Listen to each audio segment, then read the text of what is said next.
Alright, in this video I'm going to look at an example of graphing polynomials.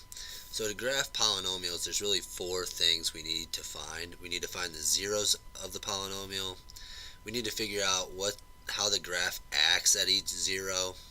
We need to find the end behavior of the function, and then also the y-intercept for the function. So the first part, finding the zeros, is fairly simple. We're just going to take the opposite of the insides of the function for each x value. So for instance, one of my zeros would be x equals -2, the opposite of the inside. And then the other zero is going to be x equals -4, which is also the opposite of the inside. Now the reason why these are zeros is because if I were to take -2 and plug it in for the x value, I would get -2 plus 2 is 0. And then 0 times anything gives me 0. So notice that when I plug -2 in, I get a function value of 0. That makes -2 as 0 of the function. You'll see the same thing if you plug in -4 as well. Now, for zero behavior, the book doesn't necessarily term it like this, but I'm calling it zero behavior. This is really just telling us how does the graph act at each of the zeros that we have. Now, the way we figure out zero behavior is based off the exponents on that zero term. So for instance, the x plus 2 or the x equals -2, 0 has degree 2 on it. And same thing for the -4, it also has degree 2. Now what that tells me is the type of curve that's going to be going through that zero.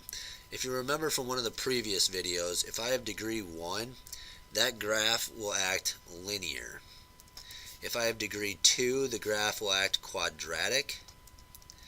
If I have 3, the graph will act cubic. And if I have 4, the graph will act quartic. Okay? Now, what those graphs look like, linear is going to look like a straight line. Quadratic looks like a U-shaped graph. Cubic kind of has this little like S curve to it. And then quartic just kind of looks like a flattened out U. So if we look at the zeros we have, you'll notice that we have degree 2 for both of them. So in this case, our zero behavior, the behavior of the graph at each zero, will be quadratic at both of them. Okay, so they're both going to act quadratic. They're going to have this U shape. Now, the other thing to note, and just kind of a side note here, when we get to the graphing portion, if the degree is even, we'll bounce back. So even bounces back, and odd, if you had an odd power, which we don't have any odd powers, but if we did, it goes through the point. And it'll make more sense once we see an example of actually graphing it. Now the end behavior is the behavior of the graph at the ends of the function. And to find the end behavior, we sort of have to find the total degree of the function. Now to find the total degree of the function, we just take the degrees off the zeros that we found and we add them together. So we take 2 plus 2, that gives us a total degree of 4. Notice that the end behavior has an even number, so the end behavior is going to end the same way. And then notice we have a positive function. So because the function's positive, we know that we're going to end the same way, and we're going to end with up, up, end behavior. Okay? The last thing now is to find the y-intercept, and the y-intercept will occur wherever x equals 0. So to find the y-intercept, all we have to do is plug 0 into our function and solve the function for whatever the function value is. So for instance, if I go ahead and do that, I plug 0 into the function, that's going to give me 0 plus 2 squared, 0 plus 4 squared, and both of those being multiplied together. Well, 0 plus 2 is just 2, and then 2 squared gives me 4. 0 plus 4 is 4. 4 squared will be 16. 4 plus 16 equals 20. So my y-intercept will be at the point 0, 20. I know we've had to find quite a bit of information now, but after we've found these four things, we are now ready to be able to graph the function.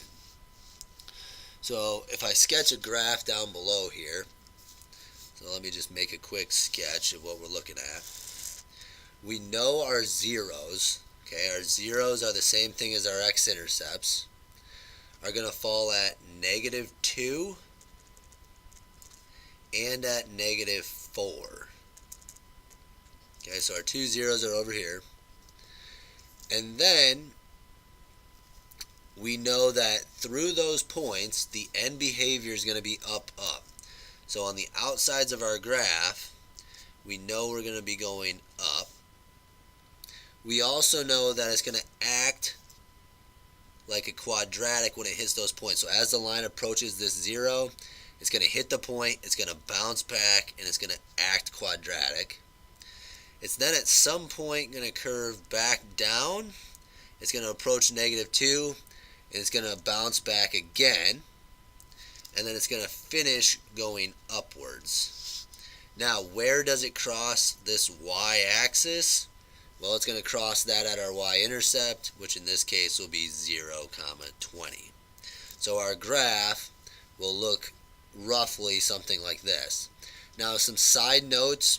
Because we didn't plug in x values and find multiple points, we just kind of used the zeros and the y-intercept. There's nothing to say that our graph really doesn't actually go up higher in the middle and then come back down.